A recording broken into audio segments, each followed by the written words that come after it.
Inside Story Uganda, real source of political updates. Balese Nsanja no more sleep. Nafunako omukisa bannamachindi bagumpa emyaka 10 okubeera meya ekisanja ekyasooka nga meya yabeera byonna n'emimyuka we naye kiba kinaatera okuggwako ne wabaawo cases amendment eyakolebwa 2019 nga tugenda basigadde emyezi nga 7 naye tugamba tulonde executive kati ne mu kisanja kino nenonda executive nti bwoba ogenda okulonda executive forces ziba nyingi ate nga ggwe nga naawe oyina endowooza ate obufu butono ate nga abantu bangi ate nga ne boolina oyagala obasigaza olw'ebigendererwa byo kati forces ezo abazirindirira naddala ku muntu azanya chess nga General Museveni mbasaasira azanya chess otegeeza anti chess ayawukana n'omupiira omupiira oyinza okukubayo ne gukwatirayo ggoolo naye chess kubala ya kibalo kunyiga kusembuza era bagamba bakocha abalungi nga Ferguson ne bagadira bazanyi ba chess so kakati omuntu alindirira General Museveni naddala ku bya cabinet nga wendabye honorable okuva e Butambala musaasira kubanga General Museveni waba akola ebintu bye naddala nga kati oyinza okulowooza nti eggwanga lifunye omupya omusajja ono yakaddiira wa kwegamba omulindirira noga Mukama Katonda tufunye ezaabu omusajja abadde ku opposition naye nga atukalakasa emyaka era nga bwatyo bwakola oyinza ogamba abadde ku opposition era nagamba bwagamba no musiripu oyinza okuloza si abadde omukaji aganze sireeta DJ waka najja ne girlfriend we anti abagenda kuba nyimba zinyumirwa mu girlfriend we era girlfriend mugamba ddeyo abatagenda kuzinyumira ku graduation ya muwala wange kati General Museveni ekyo Katonda yakimuwa buli kyakola kibanga kipya chess era bw'atandika okwogera ogamba oba yeyongera emyaka emirala 4 kakati bwatyo watutambulizaako ebbanga lyonna nti okusigaza Right Honorable Nabbanja ne Akisene Salupo si mawulire ebigendererwa bye unless nga General Museveni akkiriza mu kisanja kino be kinaddako institution ne zikola aziganya okola anti omuntu ayinza okweyambisa yaliko mu system kwe tugibeerangako wadde oli wa kyama nabino byonna bye tulimu ayigigi yatasobola genda wa Naalongo wadde side okujjako nga bafunye ebbaluwa yaani naye nga muteekamu ekiri nti balina kulinda bbaluwa ye era kati ya Museveni alinganga bwolaba sepiya we yayimba nti gwe mukyala mukulu genda emugga kati side yadde eno UPDF edde eno naye nga bonna bali ku bbaluwa yaani wabula nga institution evunaanyizibwako tebalinakwata ku lipooti kubanga lipooti ya ayigigi tuyinza obutasanga mwezi mmotoka era zino emmotoka okujja ewa Naalongo emmotoka ne bagiyisa mu kibuga Naalongo anitamongo ate yeetaagisa ki n'ekiro baali bagitambuza naye bagirinda ku makya kakati ekyo kyekiri kyenkugambye nti tutambulira ku tiyuni y'eggwanga nti ebbaluwa eyagende ewa Anita Amongi former speaker first of all nga nkuzizaako background balinda n'avaako kiba kitegeeza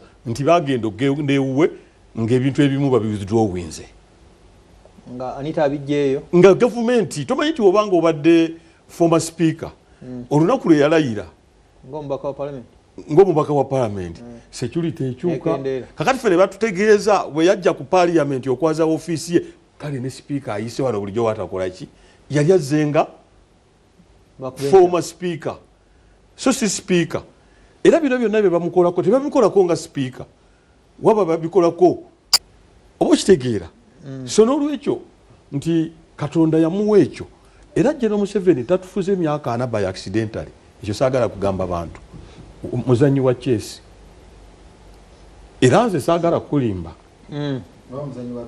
oba draft oba kano kagundi kafu waliwo no wetutikira king wa draft oyo ebbanga lyonna watufugidde era saagala kulimba kyesinoonyereza nnyo ye kennyini oba ayina ttiimu y'aba Moses Byaruhanga kubanga General Museveni agenda n'atutega kati ngeno cabinet omuli ne munnamawokota amanyi nabeerako emawokota eyo ekibenge bumbo manyire kabira owulidde nasomera buwungu owulidde kakati kangeze ku byalo ebyo n'atutega bano ne tulowooza nti bwe bwongo naye nga waliwo awandiika ennyimba oba ye kennyini kubanga waliwo omuntu omu yagamba waliwo opapula bwe bwateeka wano nga tayagala muntu yenna abulabe nga kalipooti waliwo ate byabalaga kakati ekifaananyi kyatuleetera kankuba ekyokulabirako nasesenseko twabadde kololo nga tulonda sipiika gwe gwasoose okuwuliriza era n'okubeera ku mukolo newankubadde yabadde wala ne batuteerako documentary ne documentary eri yabadde fane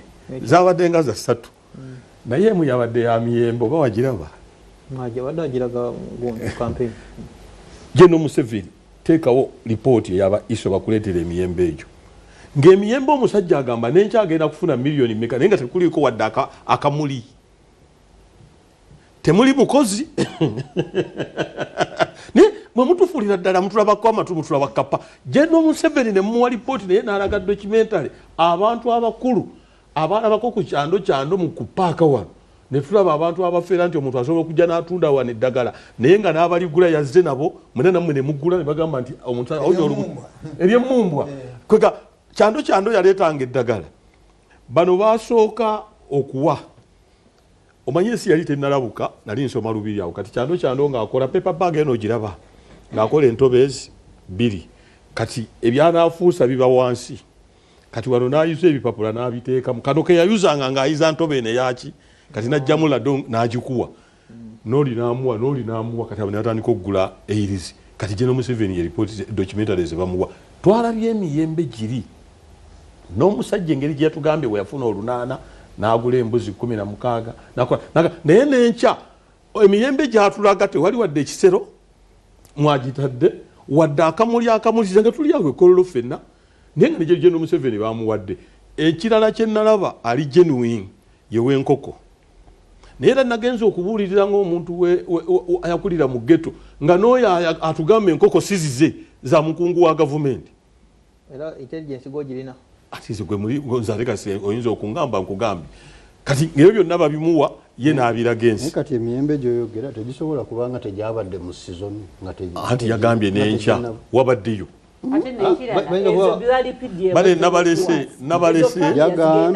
nabalese nze sigambye nti gyabadde jaggulo adirindako sina information ono agambye ali ku muti gw'emiyembe okutali wadde muyembe siri ku ya General Museveni ono ali ku muti gw'omuyembe nga wendi wano agambye n'enkya yagambye season ejja nsuubira miliyoni naye nga omuti gwe batulaga 12 season ejja so nenze ndowooza nabalese Elias namulese owulidde n'ayogera nti nina omukisa mu bintu nze buli wentandika okwogera saidi ne saizi ziba zijja ate nga nze mbaleka so n'olwekyo nze ekya kabinenti buli muntu yenna asobola okukola bonna basobola teri muntu atasobola kukola as long as baminisita abo bali empowered oba tulinda General Museveni nze mbulirayo minisita asobola okugamba permanent secretary ono alinda General Museveni oba supervisor minisita amukkiririzaamu oba batekiniko kubanga ojja kugamba baminisita nga bano bembala besunge osanga omusajja permanent secretary ng'ate simu ye bagikwata ate yo tebagikola ki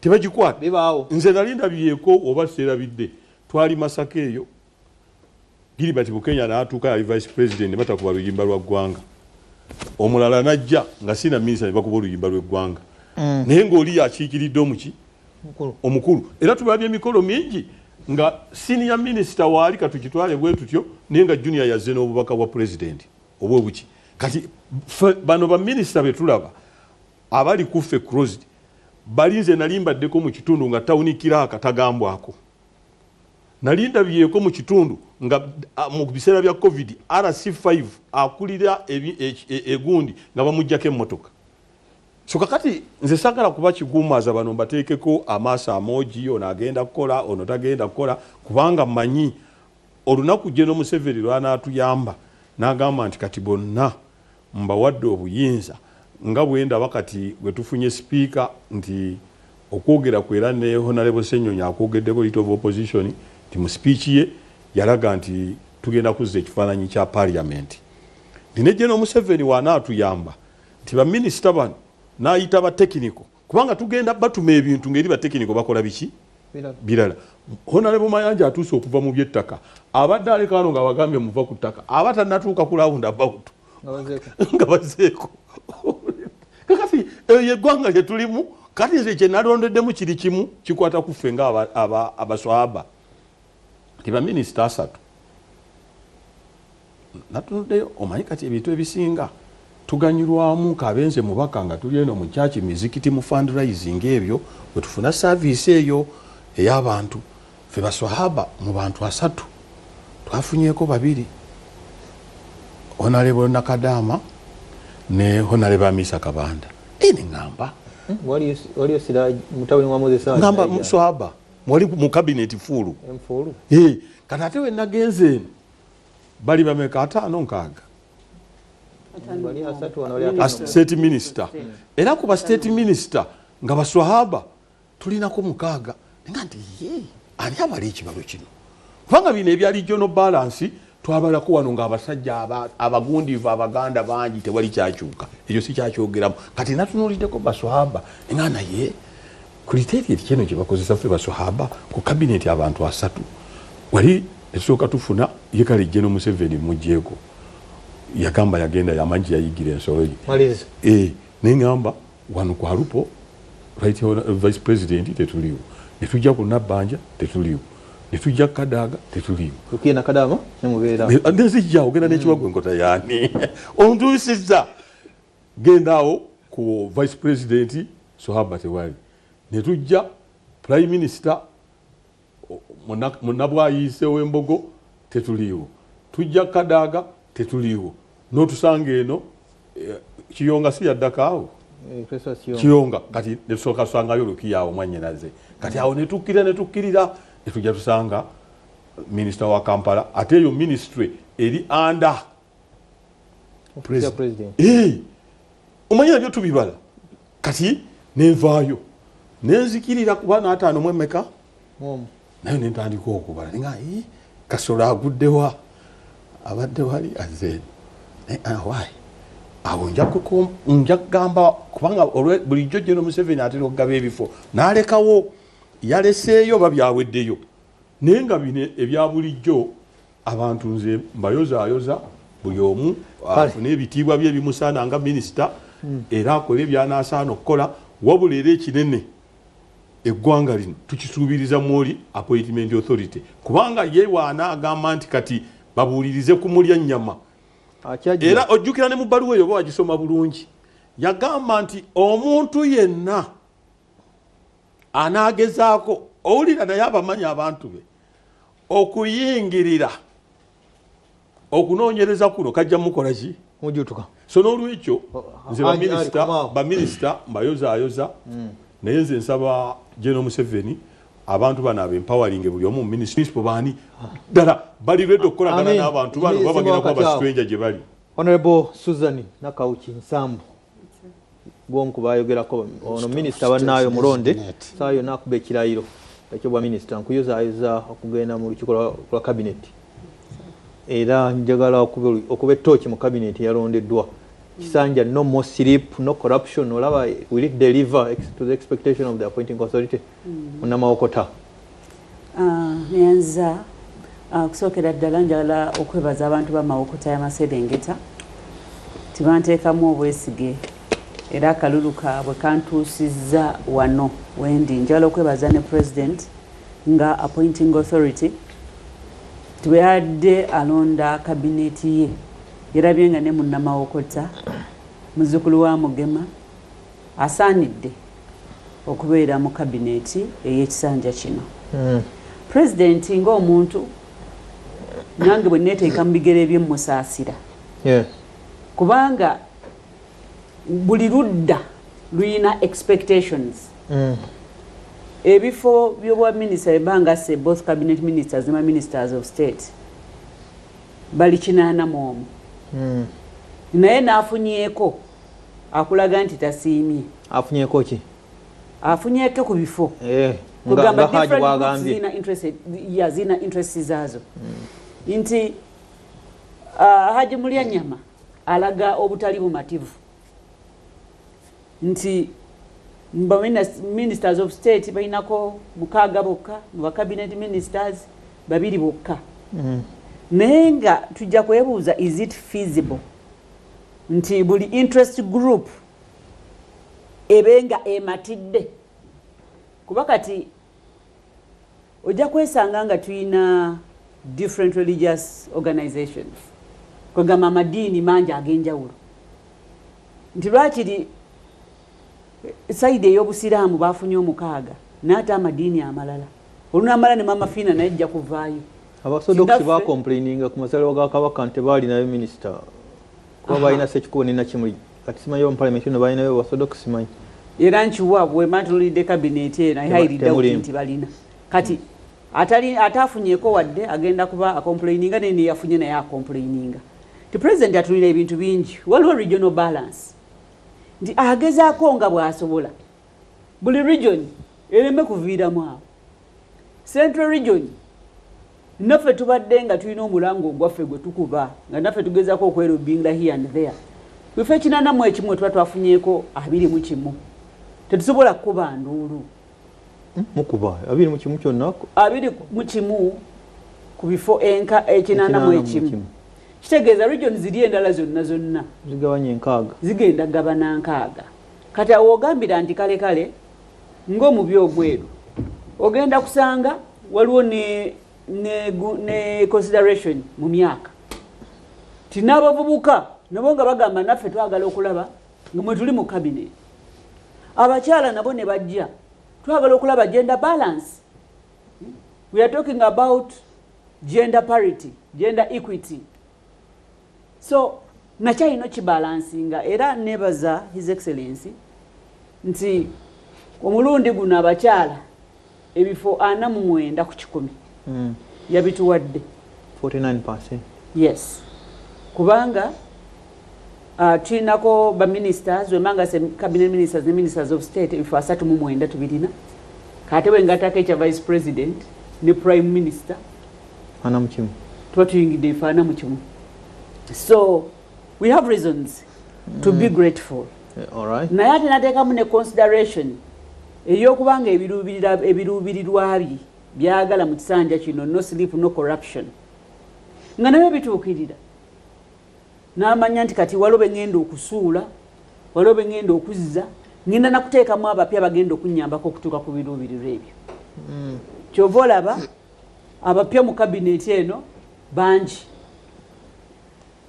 Kati olumu ebiseera ebisinga aba ministers bamala ogwa mu kalulu abasinga obungi era tabazza katwalabye abo abagwa mu kalulu kano abazize ebbali kale n'abayo ne consideration ya seeke nti ne Central Executive Committee nalondayo nabo baavayo ne bamugamba owange tukola naawe emirimu on national level naye ffe mu kabineti nga totuteekamu naffe twagala ku bifo era bw'oba otunuulidde oyinza okwesanga ndoza ebifo nga 5 birimu bamemba ba Central Executive Committee kwegamba lobbying awo ejja nti buli saidi eyina kye yeeyagaliza ate nga ayina kibalansinga naye tukkirize beyasudde bano 22 tugambe bo wadde bebaka waliwo different reasons mulimu abagudde nga bagudde abamu badde ne scandals ezaleeta public outcry nga bamuze ezabasuuzizza oba nalaba nga bamu maybe tebabadde active wabawo abamu nga balwadde nga bebamwesabira ne bamutegeeza nti munnanga amaanyi agakola emirimu gino nga bwe twali twogerako wano informally ekivuddeyo nti bino ebifo biri demanding byetaagisa obudde bungi amaanyi manyi kati omuntu nga mulwadde olumu ayinza okuba nga tamalaako bulungi. Kati wa minister weyayi tipped nti ojja mu kabineti oba nayo kiggwako kikutomera butomezi nga listed waki kati kibuzo kyangu kiyemu amazzi yaga omutiisa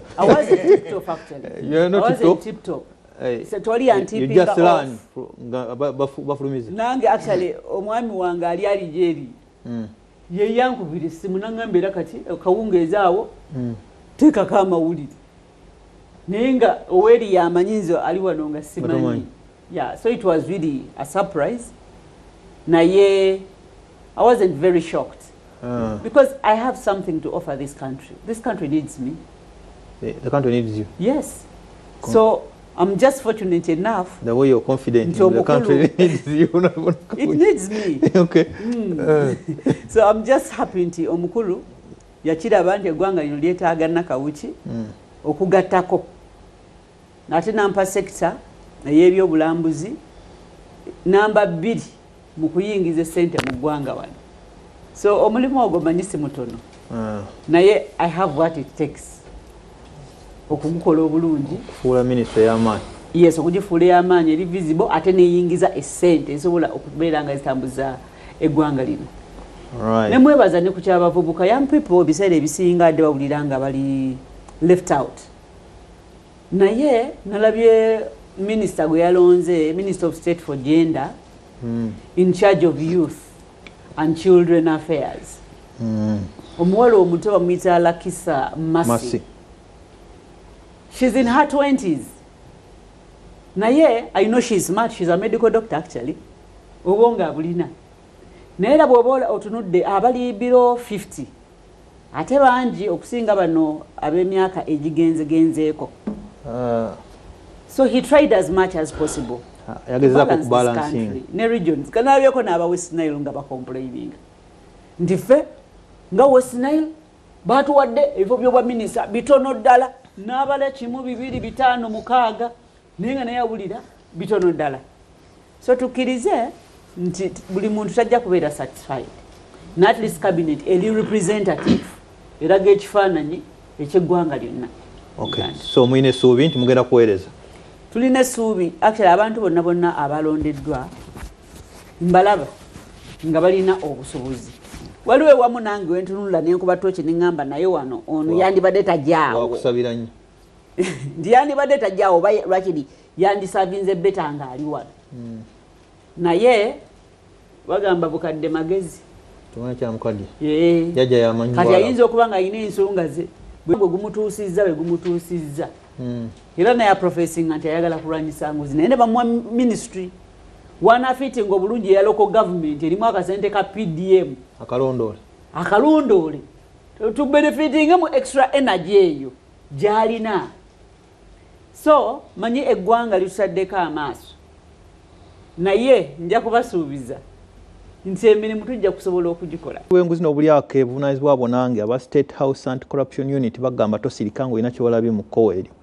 Tokkiriza nguzi na bulyake bakubira essimu toll free 24/7 bagikwata 0800 202 500 0800 202 500 ne 0782 202 500. State House Anti-Corruption Unit we kugambye. Program ekusibako wa St. Francis School of Health Sciences tendekero tekedde okutwala mu mwana wo. Liri Namataba Mukono kilomita 5 ng'ova Mukono town awo. Basomesa nursing and midwifery, clinical medicine, pharmacy n'ebirala. Omwana muwandiise nga amaze senior 4 ne senior 6. Ona bukyasa omukyana gwe ngenzeeko tukubire tochi mu cabinet eno mu dakiika zo 10 tulabe bw'ogiraba. Mukulu Suuba Katonda amaanyi, Katonda wa kisa ate nnyo nnyo. Kati ino omukadde yampadde message naye kasoozaalibwa bw'oti ng'otambulira mu kufa, naye ndi tutambulira mu kufa. Naye bw'oba n'ensi nga gw'okola by'okola byonna ng'ekutunuulira naye n'esirika, omanya ensi eyo efuuse omulabe.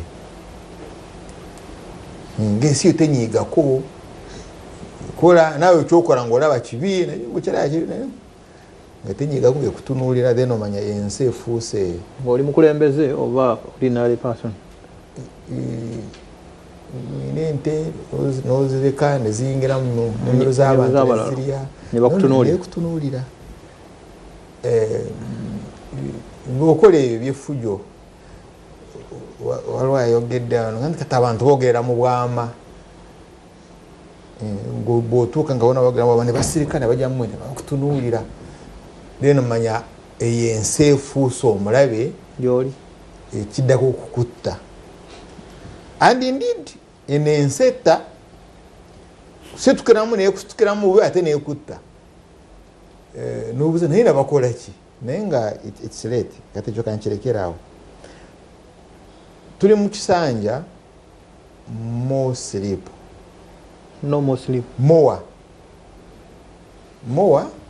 and deep otonzeewo ekikyo kweyongera tulo ate na kwebakira ddala nga tunokulota toloota minisita abiwakanyiza eno mpalana yennyini no you'll prove me wrong myaka 5 eno weggwerawo nga Mpigi express tekoleddwa you'll prove me wrong lwe luguudo lwokozesa sente bazeewola sente weeziri bazeewola weeziri Thomas Tayebwa nga yakafuuka deputy speaker olanya nga akyali mulamu bagendayo n'okuvuga bagendayo nga oluguudo olulina okukolwa ki kati ekisanja tekiweddewo so that was sleep kati ogenda kuddamu olabe nga nakino ekisanja nze nkuwadde indicator emu yokka njagala mukulu Busulwa gyakole wano programu myaka 5 ng'eggwayo otuulaawo onteekemu olugalo mu liiso olaba wali mulimba naye munange onsinze naye nga wenvugako ne parliament egenda kuggwa extension bireke nyinza okuwasabira nekibagwire ekyo kireke but nze ndi kulino njagala owangule ngaonkubamu olugalo after nga wabulayo omwezi gumu parliament egwe muve mu government muddemu mu bubba obululu ng'ogamba sibalaba nga basobola okukyusa ng'ogamba nti oluguudo kati teruliiwo nja kuba nga nnyuddwamu nga sigwa mu jjaamu but ojja kuba owangudde so I wish you nkwagaliza okuwangula kozi nze nkikutaddemu bwe munaddayo mu kabineti oŋŋambe nti mukulu Museveni tuyambe nnyo oluguudo lukolewe nsobole okuwona lwomushana tusabe bulamu ndi kujjukiza because I know it is more sleep not only more sleep deep sleep kakati mukulu Busulwa waliwo nakozesa ekigambo kyange njagala nkiddemu leero tulina ekigambo mu Lukiga kye bayita omukucu lumonde akonye fe mu Lukiga tumuyita omukucu kati omukucu ogwo ne bw'ofumbisa loole tegusobola kujja so system eno eva mu cabinet lumonde yakona system omukucu ya mukucu byonna mukucu ne bw'ofumbisa loole y'enku tegusobola because si tewakola muntu wakola system oba nkiyite ntya kakati wano kanko ekyokulabirako oyina kabaka oyina katikiro but oyina system obwa kabaka kati ekikola bwa kabaka because it must be a system kati eno is more than 1000 years old the civilization isuka myaka 800 yeah so yekola now tunulire eno system mweva pillars zaayo the NRA primaries za masasi mu nyumba mwabwe bano mubava kwali kubagana masasi delegates conference tanga odo inga bwe yali abibala kamu 5 7 12 oye ona wangude ingeri gye yabigatanga you know lwatali yo wabimanya byali ku TV chobolaba minister sirika ko kadde chobolaba nawe yakugambye ntoli ku cabinet yabadde Algeria sosola nokubera wala nomanye bigenda mu maaso nga n'abali mu nyumba tebabimanyi. I think you've seen evidence nsobola oli wabala asobola okumanya ntoli minister wo katugenda kyomanyi kati the general election yali amasasi. It was a rigged election, the general election. N'abantu baafa. Bw'otunulira speaker agenda okusunsula ba minister is rigged. Rigged, yeah. Ani. Obosobo? Obosobo. Rigged otegeeza ki? It's a military military operation. Ati yawangudde. It's a Twitter. It's tweet. Mpozi wanga tobadde wano obanga ogina ensonyi. Yawangudde Nobert Mao, yawangudde Paul Mui. Please. This is focus on Uganda. Amaaso ku ggwanga.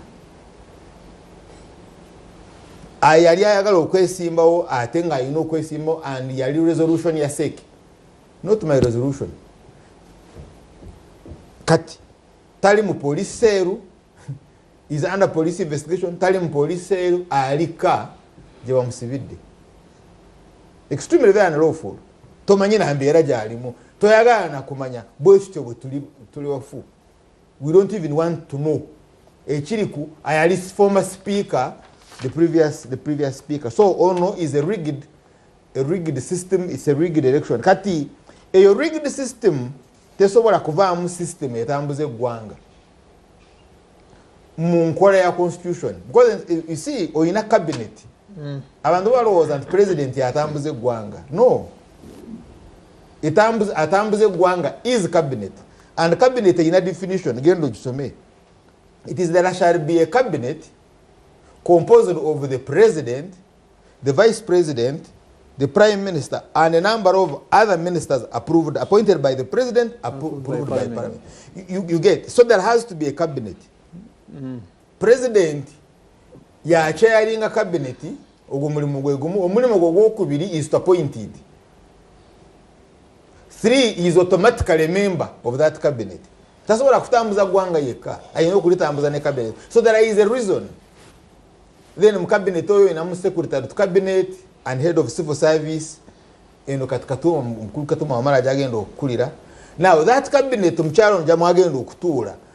Ayina okutuula ate asalewo ne ku papers eziva wa permanent secretary zireetedwa aba minister mu bitongole ebirala.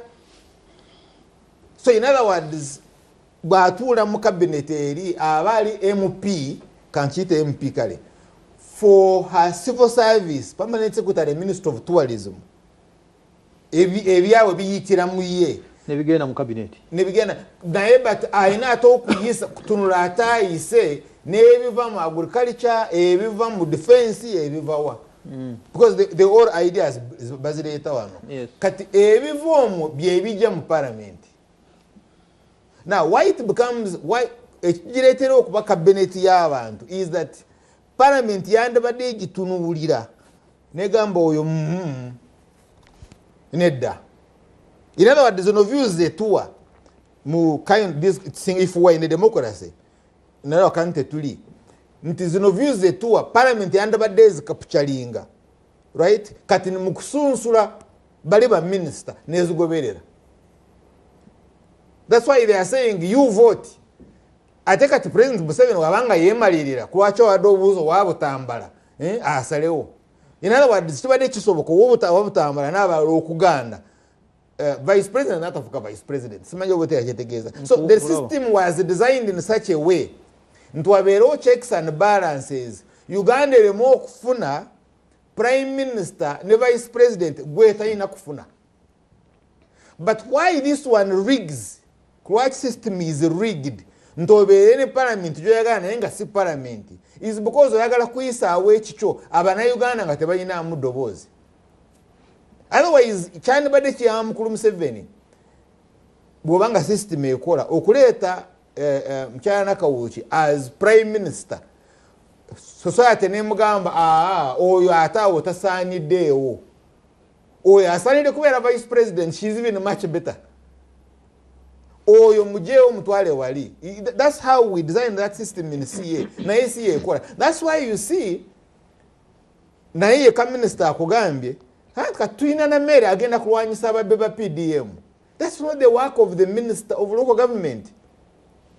Because Mulyanyama nga meya wa Makindye okulwanyisa obuli bw'enguzi minister kimuvunaanyizibwako gwabwe. Mulyanyama nga meya wa Makindye. Please, Mulyanyama nga meya wa why do you think of an evil nti gyogenda okukola? That's the work of police.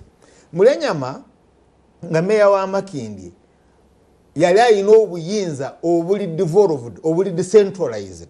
Is a system. So omulimu gwa minister of local government kulaba nti system ekola, because amanye bya Makindye is the mayor abantu gwe balonze. Singa yo system ebadde ekola ebintu byante tewanda baddewo problem, but why there is a problem is ntojiyingiramu nojeremesa okukola. So oyinayo district service commission, I think even at a division level, do you oyinayo committees kumataka. So all those would be resolved. Katinga Kampala, you have an entire system. Omulimu gwa minister gwanda badde kulaba nti your system ekola, the system works. But si kyebaliwo. Kati njagala nkuwe focus ya Mukulu Museveni. The focus of Mukulu Museveni is nti mkyala Nakawuki okukulanya Uganda, but let me talk about our constituency. Responsible for Mpigi, because you jakusayanga mu kitundu nga gwe minister aliwo, so you will be the focal point. Naye Mukulu Museveni yagambye genda onoonye parish chief. Now kati singa obadde mu local government owaje badolagana nani badde nku ajinga you go and see where there is sleep, because Mukulu Museveni yatta nanafuya chiefs ogombola ne parish chief nti ne chairperson wa LC1 afuna siringi waro 10 wa mtwalo gumwe emansi omutwalo iya omwaka emitwalo 10 za buli mwezi emitwalo 10 mu mwaka nabona ko kyaziyingi wazizazi ko kata afuna omutwalo afuna omutwalo omwezi akinya salawo siringi 3 olunaku asinga obuyinza parish chief. You get? Now katono gwagambye ntono minister ne member of parliament mugende mulabe parish chief oyo abakulembere mujewo bwavu. You looked at them empumi zanje empumi blind, because nebo bango ina amanyi gatya oyina emyaka oyina bobo akutambula ofuna yakane nekakutambuza kakwata omuggo nekakulembera. Kakata abagenda okukulembera, the entire system is the parish chief on what you call the PDM. You see, let me give an example. In my place, bobango ina million runana kumuluka za PDM, because the whole concept of PDM is access to finance. Utadewo sente bana batasobola kwewola from banks, basobola kwewola from finance, from that PDM fund. But wogenda mbyalo katingaze je Faisal je zenva mchemanyi bucha mbere sure ensimbi eziri mu bibiina by'okweziika tezimanyi ziri mu PDM. Abantu basolooza sente ne bazitereka kweziika. What you call mugana mukita muno mukabi. For us we call it bataka kweziika. Bintu byagana naffe katuberenga abaganda bwe bali kasatu we bakatulo byaganye kasatu weziika, because by the time you say kasatu we bakatulo byatega bintu byagana nebyo nabiremye at least tuwe bakatulo. So what you need in Uganda is mindset change. Tewetaaga kuwa abantu ndokwa kusimba miyembe kusimba, because bachikolanga. What you need is mindset change. As long as wabera market, abantu nabamanya nti no market weri cooperatives weziri zigula ebyabwe, they will do it. Now finally is summary ya chonna ye Mukulu Museveni gye yayogedde ngoyina PS akugamba nti Ebola etamye etta kiri mu international use everywhere, borders gale with Congo, cases mu Uganda muziyena. Naye oyina prime minister oyina mukyala Kadaga bonna bakutte emikono ya oboth ndoza wala bengeje wada wamukutte omwe akutte tayo mulala akutte ki mwogera wano mukutu amutule kuma. You really see a group that is very conscious. Kananga Mukulu Museveni agamba banange nabatunulidde naye bano bamanyi gye tulaga nga you really see bonna bali ku highway 20 they are on the highway express bagenda mu Ntana. They are conscious of this COVID. Kakati bo n'abatamiivu kalo kewaffe ani ali conscious essanyu lyabayitiriddeko ate essanyu ki if they can't be conscious nti waliwo ebola ebamalawo I'm not very sure omwalole speaker nti mwabadde mulina space bonna abadde balinga nga bwe tutwala olw'omushana olwaleero lwesoose okuyingira mu parliament kubanga luli twali kololo naye bwe kiba kisoboka tetudda mu parliament kubanga twetuddeko ndi ku kiri kyogambye ekyobulwadde obuli mu ggwanga ngenza okubuuzaawo nalebo sekitoleko nanga ne mu covid bwe twali ninga kati ate eri abantu mwabakubiranga ki ng'abantu bajjudde kwega twetuddeko bano ne bakulosinga ero ne bakulosinga abamu ne bagenda ne muggalo naye tuli fe ne yali mu CA delegate abakola ssemateeka honorable Charles Omushana abali ku mikutu. I appreciate the conversation. Kasambula Charles w'ekisaasi fe abalokole president yatuwadde yaddeka ministry itemuli mulokole mu cabinet eyo General Sachenguki mwebali kuweereza mwebali kweza nze mu ndaba yange obuweereza bwa leero bulabika bwasinzidde ku loyalty si competence naye leka tubeetegereze tulabe mwami Omushana ne Haji Mulyanyama boogedde mazima. Charles James Smart Mugenyi Kiwuuwa yagambye Councillor Vitamin C tuli eno C naffe kwe tuli ku program maaso ku ggwanga tubaagala. Robert Mukasa, I want to salute the appointing authority for appointing the young vibrant Susan Nakauchi as minister tobayiwaayo. Ono ali Kivumbi agambye mwebali kuteesa naye Nabbanja yandiwumuddeko ne baleeta namere ku bwa prime minister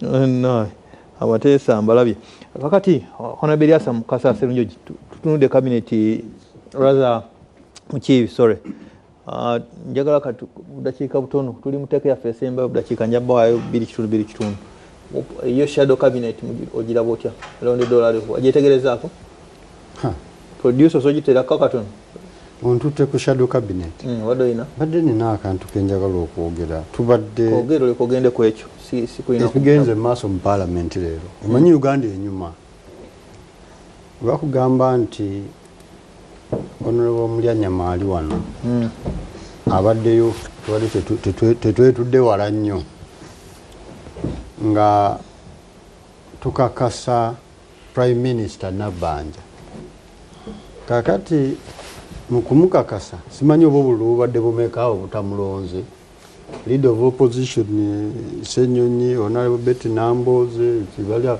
tebabadenga munana buwezi ne Honorable Mulyanyama naye tamulonze naye ndabye abantu abava mu opposition abawera bangi si kumulonda bulonzi naye ne bajja ku floor ne bafuna omuzindaalo ne bakatirizanga Honorable Nabbanja bwali omuki Prime Minister omulungi opposition ateekeddwa okukola ki okweyongerayo kumpi kibadde bipartisan nolaba abantu batono nnyo abataweze na 10 naga nti teyeyongerayo kakati bwobeera nga tugamba nti omulonze kwa VP tewamukakasiza Prime Minister olonze tewambuuziza nsonga zange naye nasirise busirisiri nga kakati nze sijja kulonda ku nsonga zino nozero kyetaaga debate namba naye kati kyembadde njagala okwogerako bw'otunula akati nga mukalulu ako k'otunulako tujja ne tugamba nti gavumenti erina kyekoze byonna byekoze biki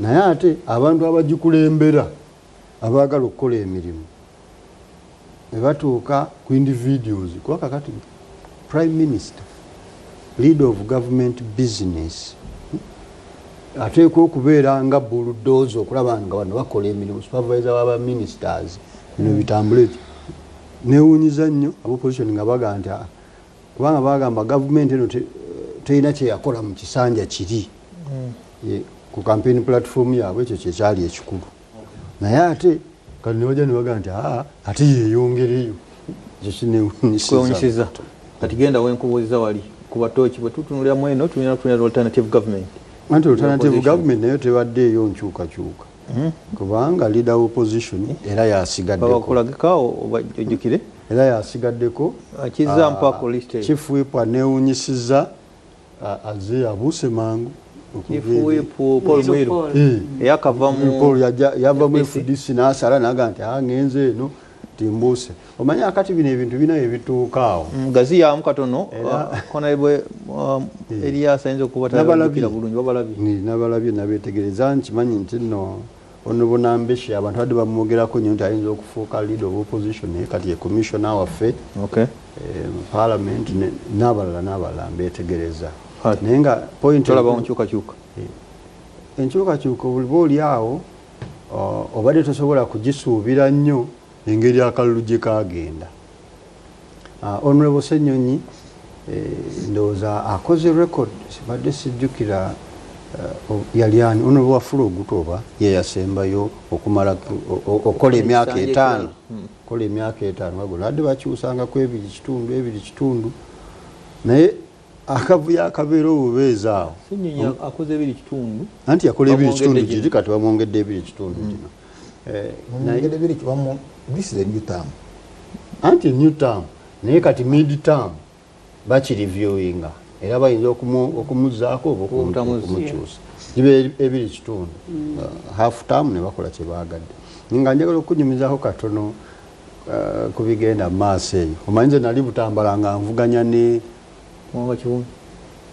Mwanga Kivumbi noza y'omu ku baali beegwanyiza ennyo ekya leader of opposition ng'akola ki singa yali yakomawo mu parliament obeera awo budde bwa kiro musajja wa opposition oba mukyala wa opposition nakukubira essimu agamba omanyi bangambye omusajja omukutti nange nkuwagira kola ki musajja munsuulire nakuteerako akakadde genda okole ki teekamu amafuta ogire kuva ku bantu abawera kwegamba nga bwolaba ebyobufuzi engeri gye bigira nti akakati teekamu amafuta omusajja oyo tadda nga akendeeza kisaawe kyakuvuganya newe okulaba abamu bagudde abalala bagize n'osigazaawo batono obufuzi binyuma tosobola kubyogerera wano n'obimalayo.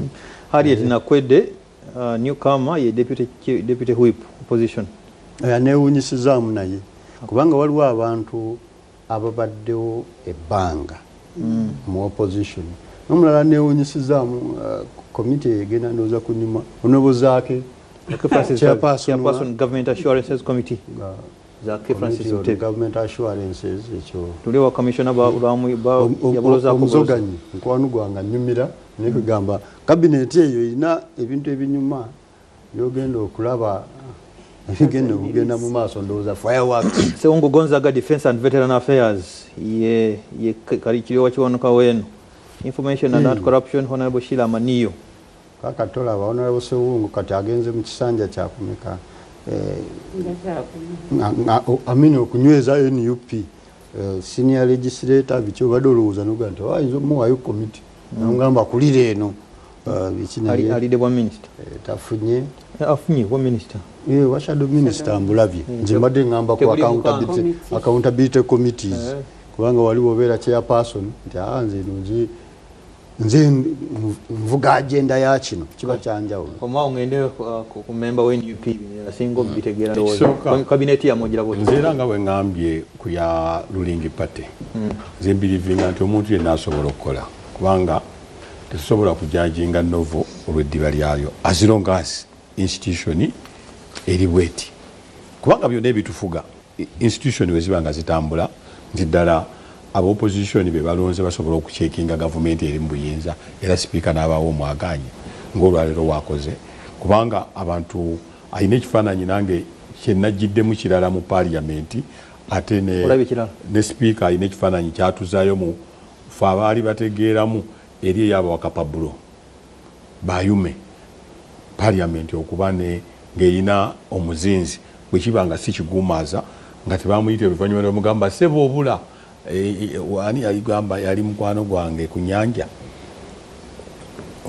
gundi haji onawa kadongo kamwe agenda okukola ekivuyo wali ku front page kazibwe tebamuyite tebamugamba seba obula aba opposition bo wakazindaalo kuba leero bibadde birala naye ekibuuzo nabadde nkyagala nnyo muganda wange we yatandikidde wali ng'agamba waliwo omukazi amubuuzizza eggwanga we liri kuba bino byo bigenda kubeerawo mu ggwanga era tujja kudda wano waliwo ekigambo 2 in 1 1 in 2 olwaleero eggwanga General Museveni ali ready ekintu kyazimbidde emyaka 4 okubuulira mu PLU oba PLU yegenda okubuulira mu NRM ekintu ekyo mukibuusa amaaso ali ready kubanga abantu baagala okutunuulira eggwanga lino tiwaliwo ekintu ekimu 2 in 1 kitegeeza ki ani ayinza okunyambako waggulamu munamawulire wano oba 1 in 2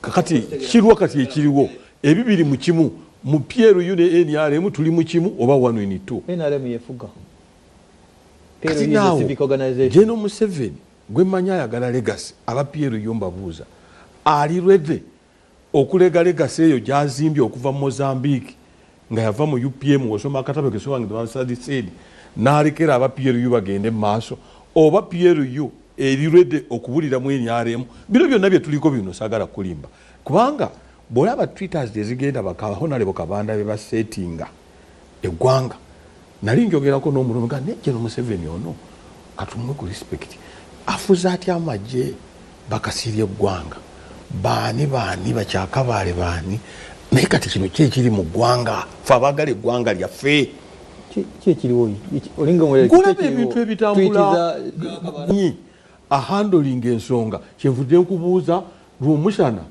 opalapalanyiza kyembadde njagala bali ngamba ogenda nti ani agenda bangavuze mbaddeko mu parliament kati emirundi ng'egi obwama buli mu parliament ku nsonga ki oyogera ku mwana tuyogera ku mwana oyo nadduka muzeeyi akyali mu control obwama buyitingana buli awo ono tubadde naye antudde wali omanyi kyekiri kyenkugambye parliament nabadde ensuubira okugenda nga we munyaniriza ano mu ntebe yange ono abadde afuluma oba abadde agenda kusaala aninye tetumanyira bwe tufuluma tetumanya amavivi tugafunyiza eri mubakansala tubadde tutuula bulungi ava asaasire yampadde ekintu naye entula yaffe twabadde wano mu retreat nga tuli bulungi ate ntuuse era speaker ansanyusiza agambye nti eno reporting era gisaba clerk to parliament ndabe mangu wetugenda okusanyala embeera eno abantu bagobye mu galere tutuuleyo naye obwamu obuli muli busuwa kyali ku bino ebya leader of opposition nani obwamu obuli oyo nno wa mwana tuyogera ebintu bingi oyo nakoleka oba Allahu akbar nakawuzi buli bubi ate tulaba nti ffe tuli bubi sooka olindeko busuulwa tulaba nti ffe mu opposition tuli bubi naye bano bali mu kutya olaka kyona neewuunya gamba mulyanyama ayagala kundeetera mitawaana omwana afuuse omwana bano be baleese ba mwana oba be baffe kakati ensi eri ku bunkenke mumulowooza nti ffe tuli obubi ate bano kyenvudde mbuuza 2 in 1 ffenna tugenda kubuulira mu ki awo we tugenda okuyingira 231 insha Allah kyekigenda mu maaso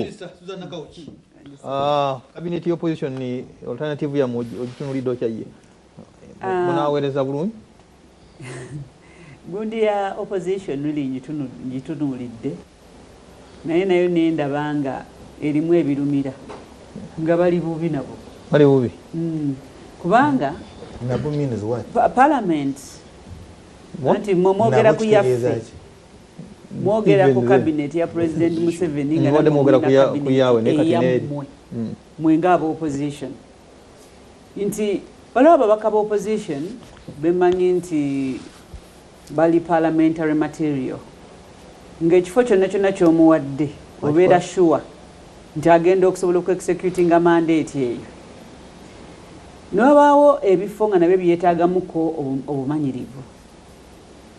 For example, ndabye deputy opposition whip tabeerangako mu parliament talina idea omulimu ogwo gukolebwa gutya naye nga waliwo ababaka ababaddemu nga bamanyi engeri y'ebintu bye birina okutambula nakwedde bandisoose ne bamulindamuko n'asooka ye kennyini ayiga ekyokukola mu parliament mwazze then later on ne bamuelevatinga to that level. Waliwo ababaka ba opposition betumanyi nti bo bakazanyirizi babyabufuzi mulimu bakazanyirizi yes ngani so sagala onjogeze manyi naye kuba these are my colleagues okay nga okutte committee eri serious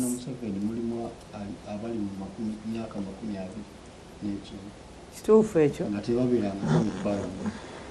kituufu ekyo naye nga balina obumanyi mu kintu kye bakola. 23 Yes, Minister agende mu maaso amalirize. nguwulidde Lakisha already is a medical doctor.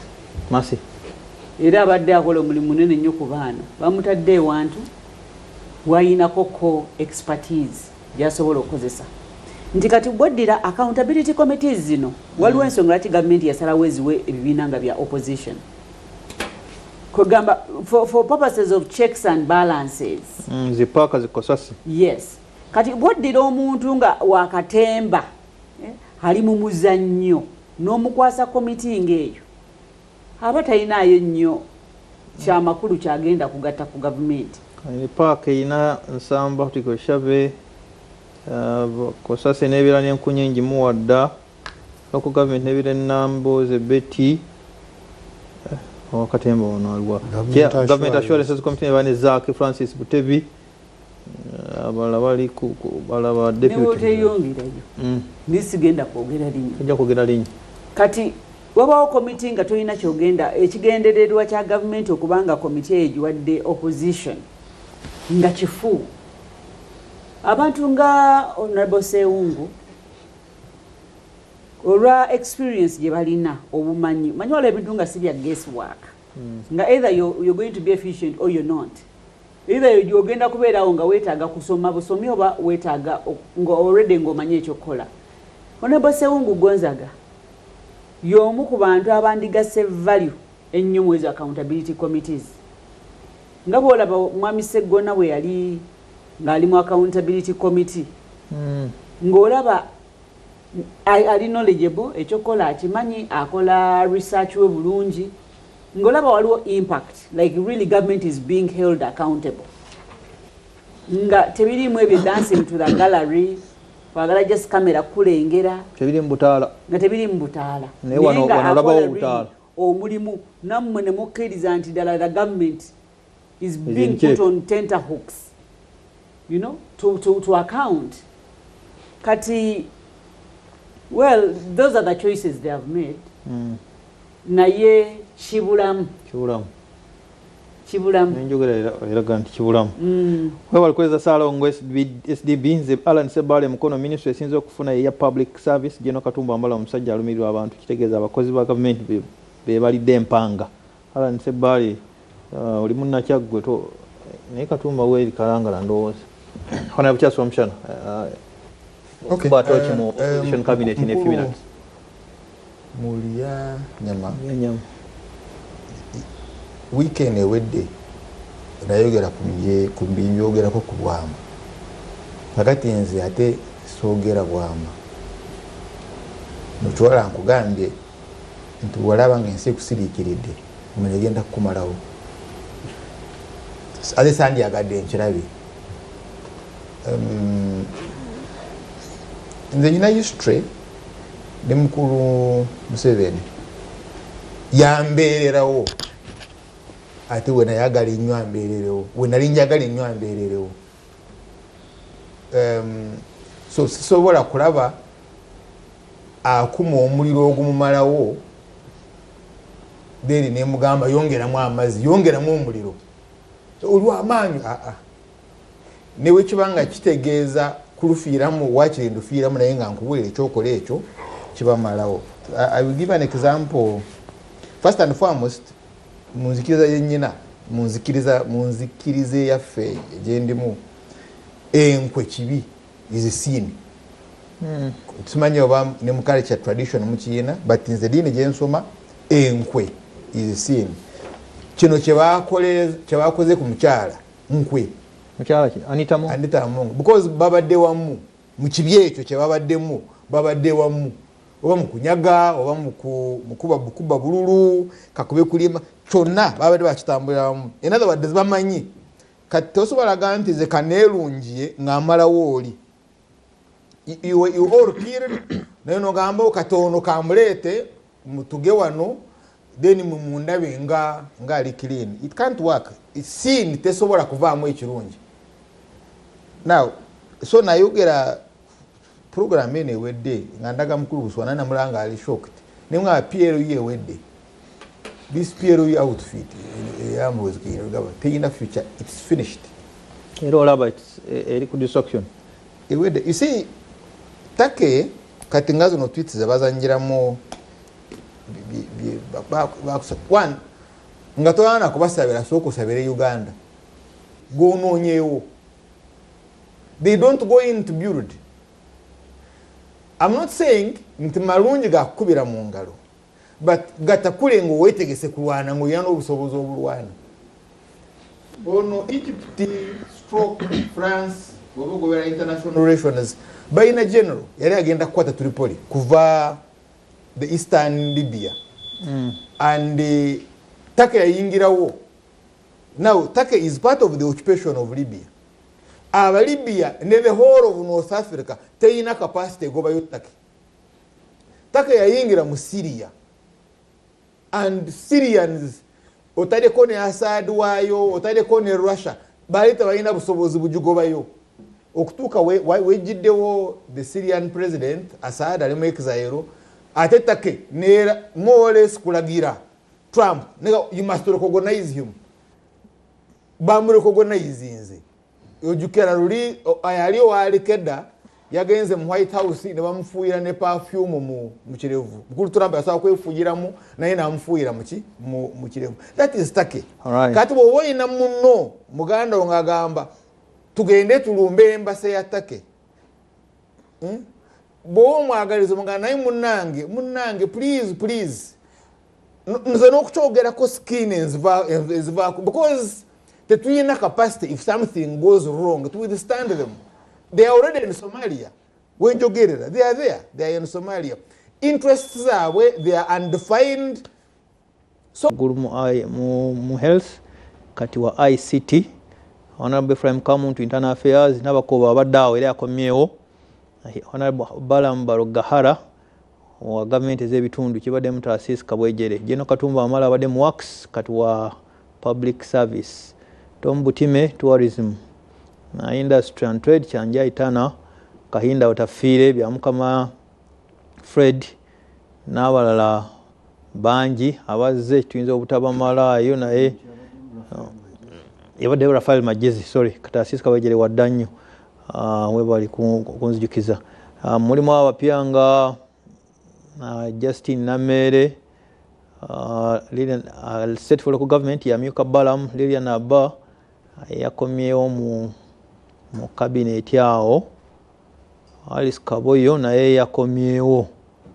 Waliwo abatakomyewo bayitirivu na twagala okulaba cabinet mugenda kukitunulira mutya mu kisanja kino James 70 yatuuma kisanja no more sleep no corruption.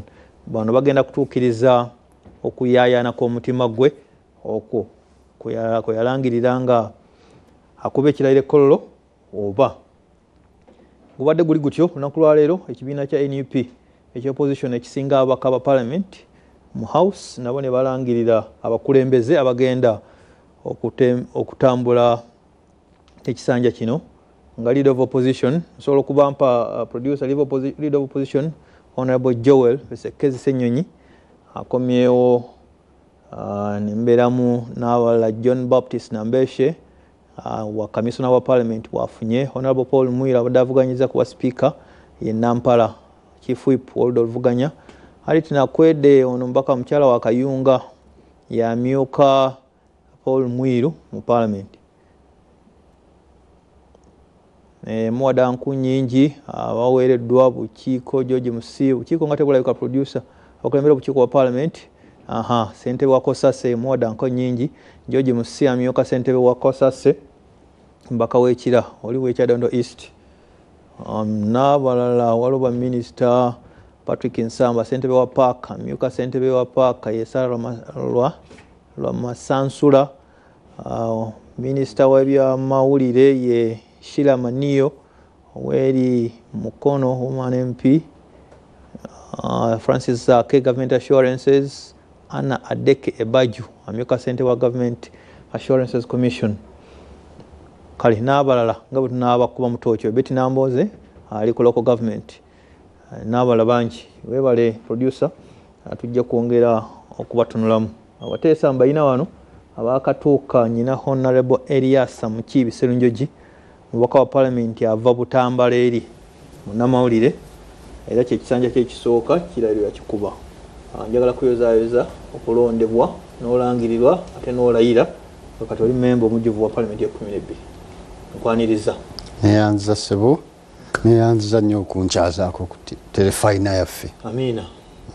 Nyina Honorable Ali Kasirye Nganda Mulyanyama omubaka wa Parliament we Makindye East njagala okumwaniza wa kibiina kya NUP nakomba okumukyaza wano nga meeya w'e Nakawa meeya wa Makindye rather naye kati mbaka omujjuvu mu Parliament ya 12 ow'ekibiina kya NUP Honorable nkuyozaayoza naawe era nkwaniriza ku maaso ku ggwanga kiro kya leero. Alhamdulillah njagala okwebaza abantu baffe ab'e Makindye ate n'eggwanga lyonna abantu baffe abalaba terefayina ate nammwe empeereza ennungi ate n'okuyozaayoza abasiraamu tukyali mu ennaku esatu ez'okusala manye eno yiri eba ya nnaku ssatu tukyasala era nebaza abo abasaze ne bawa ku bantu abanaku oba betuyita abanaku kunyama so n'olwekyo mbebaza ate n'okuyozaayoza jjajjaffe embuga n'obusiraamu bonna ekibuli n'abasiraamu mu ggwanga olw'okutuuka ku Idi Adhuha naddala bannaffe twafunye amawulire nti abali e Makka tebannafuna buzibu kati bajahaji abajjudde. Ntuufu. Njagala kwanjulira entebe ekyali enkalu ya Honorable Susan Nakawuki mbaka wa Parliament wa Mawokota South NRM ye Minister omulonde omubeezi ow'ebyobulambuzi tourism tanaba kutuuka naye nga yansuubiza nti ajja kubaawo. Honorable Charles Omuchana yasembayo wali nkwaniriza ekiro kya leero. Katonda w'amaanyi Katonda wa kisa. Amiina. Mwebale bannaffe abali e Makka nga bw'ogambye twagala okubayozaayoza abafuuse ba Hajji ne ba Alhaji muli mukwano gwange Alhaji Faruk Kirunda muyambi wa president era omwogezi wa president naye yafuusa Alhaji yakulembera ttiimu eri emekka abakomawo sawa yonna.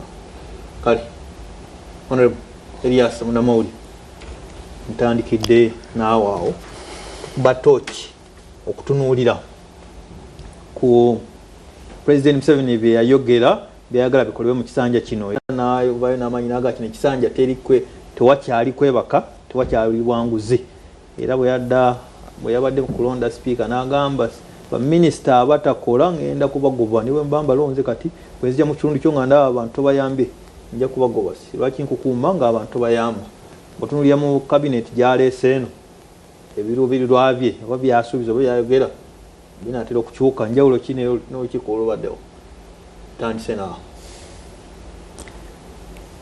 Abatulaba abatuwuliriza nsanyuse nnyo okubeerako nammwe akawungeezi ka leero. Amiina. Wontuukisiriza wakulu nali Kololo nga president alayira n'ayogera ebigambo bye yayogera yayogera Luzungu n'agamba ya mu very bad mood nga munyiivu musufu nga yeewuunya okulaba ng'embeera y'abantu ekyukako nnyo. Kyoyogedde kituufu n'agamba nti kati gweolyawo Minister Excellency simanyani ebitiibwa byonna n'abimenya n'obeeraawo naye nga muntu ali mu kyalo akugamba nti nze sibeerangako na kintu kyonna n'atulaga abantu ku nkalala abakyala naddala nga baagala okukola naye nga tebakola ki tebalina buyambi era president n'agamba nti kati sente gye ziri buli parish nti buli muluka waliwo waakiri obukadde 8 ye mu kubalako abantu bebasobola okwewolanga bawanyisiganya obwa parish development model kati n'obukadde obwo 8 nga yabalirira nti sente zonna ze baawola abantu miliyoni 10 ezibadde zigendanga ku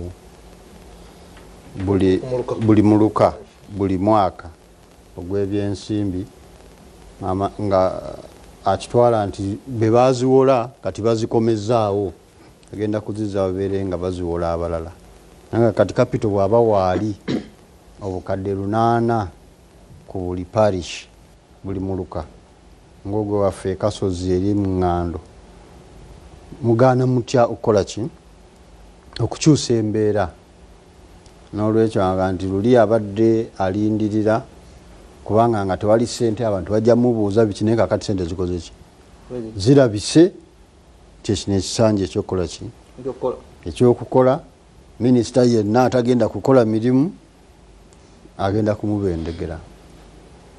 Kakati nga bw'obeera owuliriza ebigambo bya pulezidenti nga bwe yabirambulula awo ng'ovaawo ne bw'obeera nga nze amuwuliriza okuva lwe nali omuto paka kati oga nti omusajja alabika ebintu byayogera biki leero byanjawulo age munyiivu musufu talina na budde bukola ki tasalikako musale talina budde buseka ensanyuse ne minisita ajjawo n'atuusi minisita Nakawuki kakati abo agenda kubagoba bwe batakola naayita emawokota kati ng'oyo amaze emyezi 6 ku bwa minisita atannabakola kati kinziira kuki kwogera kwa pulezidenti kakati bwe yayogera nze navaayo nga ntandise okulowooza nti walabika wagenda kubeerawo enkyukakyuka ennene ennyo mu bintu ebiddako byagenda okukola naye lunaku lwaddi kati wayise ennaku nga 2 bwe nalaba ng'agitwitiize ne bagamba amulimba eno nkadde nga nsooka kukola ki bw'olaba alupo nolaba Nabbanja n'ogamba eno nkadde gye yatandikira eno ne ŋŋamba erabika si ki si eno naye ate bwe nzikirira ndabayo omwanyinaze Nameere nono mulirwana wange nno nze Butambala mukuta tusalangana busalanganyi wano emmere bagijja waffe esinga obungi kakati kwegamba ng'olaba neŋŋamba tunulidde kabineti eyo leero tubadde mu paalamenti olukiiko olusoose ng'omulimu gwali okukola ki kukakasa vice president ne prime minister sipiika leero kyakoze n'aga nti kumpi buli omu oteeka okukola ki bakuteekemu kamera owanike nti nonze ono nkiwagidde nze sikiwagidde nze no bwe byatuuse ku bya vice president saakiwagidde era saakoze ki saakiwakanyiza ŋŋamba nti nze I abstain era mbadde nfuluwantu nga bambuuza lwaki ogaana otya okulonda ku nsonga enkulu bwetu naye ekyo nja kukituukako nga twogera ku kabineti engeri gye nagitunuulidde nentandika okugeraageranya ne amaanyi pulezidenti ge yayogeza neŋŋamba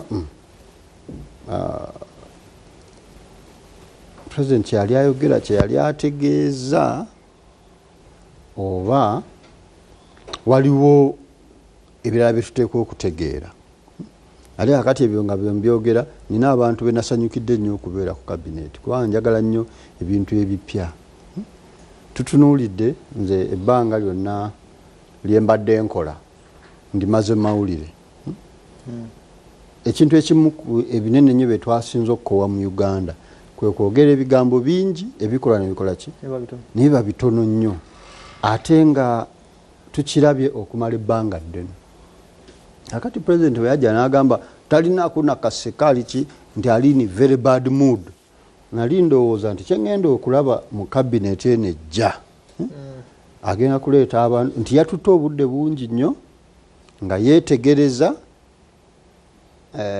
emirimu engeri gye gibadde gikolebwamu ngeri ki gye gigenda okukyusibwamu tagenda kuleeta ttiimu kabiriiti naye kati ttiimu kabiriiti eyo amangu ennyo okugyogerako nali munamawulire nga minisita Tom Butime nga mukwano gwange nnyo nga munamawulire nga bw'ogamba genda nnyo mu ofiisi ye era kyemujjukirako ekimu ndowooza ye minisita gwe baasooka okulonda agende Karamojja minisita for Karamojja affairs ekifo n'akigaana nagenda nti Karamojja nze gende nkulakulanye abakalamu simanyi nayo kwe kukiwaani first lady asooka agende Karamojja kakati yakomyewo Honorable Crispus Kiyonga mu 1980 nze baali banzaala nga yawangula kifo kyabwe mu P kinana abebukonzo baali bakola ki ennaku zino wadde tebakyamulondo bamaze ebisanja nga 2 nakati naye anaabeera ambasada we China nakola ki kakati yakomyewo kakati yagenda okukulira ndoza ye deputy leader of government business no parliament. Professor Ephraim Kamuntu oluzungu akyalwogera bulungi abadde tubadde naye mu parliament era yaleese erinnya erya vice president designate okumukakasa ni Professor Kamuntu ndoza asusse mu myaka 85 kati bamuwadde ministry y'amaanyi akoleki bweganalabye president yagenze n'akola ekintu n'atandika okukuŋŋaanya banywanyi be bali bwe walirowoozezza tebaligize eki agamba kati mwebe neesiga General Moses Ali n'alaba n'agamba ngono kakati alabika takyabisobola naye naye n'agamba kankole ki kandeete mutabani we nasigadde ndowooza ti ebintu ebimu abantu bano banaafuna amaanyi agadduka. Maama Janet Museveni ye minisita w'ebyenjigiriza singa tugenda kuwangula ekintu kyonna ng'eggwanga ebyenjigiriza byaffe nze okunyumizaako katono nga neetoloola ebutambala okunoonya akalulu nagenda mu masomero aga private n'agatali ga private n'aga government agali government aided amasomero 82 naye ng'otuuka mu ssomero lya government erya primary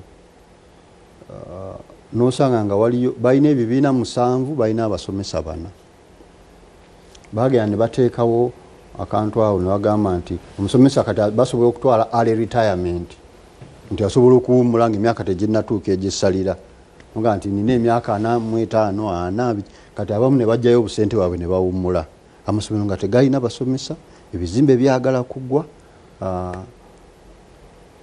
nga bw'olaba embeera abaana baffe gye basomeramu ng'olowooza nti kakati ministry nga bwetu radical change okugamba okubeera ng'ogenda kukifiirako bufiizi muntu alina amaanyi kintu agenda kukifiirako kubanga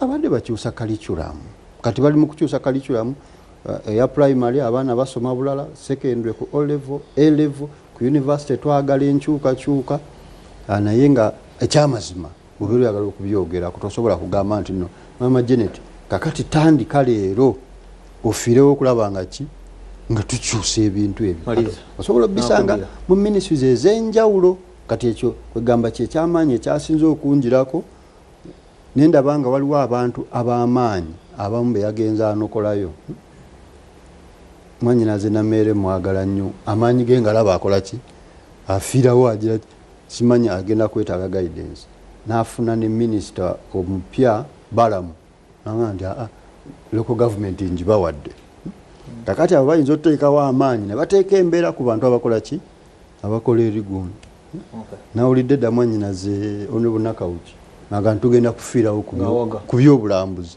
ng'awaga naye bwe weetegereza kabineeti yonna amannya 80 mulimu ge baleese abantu abalina amaanyi ng'ate baagala okukola emirimu biki si bangi kimala aleese bajjajja bakamuntu n'aleeta n'abaana bannakawuki bannameeri ate Nakawuki tomubala kubanga nowa youth obala kati Honorable Nakawuki simanyi maama simanyi taata we mu byabufuzi bya Uganda ne waliwo watuuka naga nti Honorable Kuteesa akati takyasobola kudda mu kabineeti teekwa okufunayo ki famire ye egireyo eno famire ye egireyo kale komakaawo abatuwuliza ngenda kukola ku nsimbi nkomewo nfuna omuteesa omulala naye kansoke nkwanjulire Honorable Susan Nakawuki Nsambu yoyo minisita omulondo wa state for tourism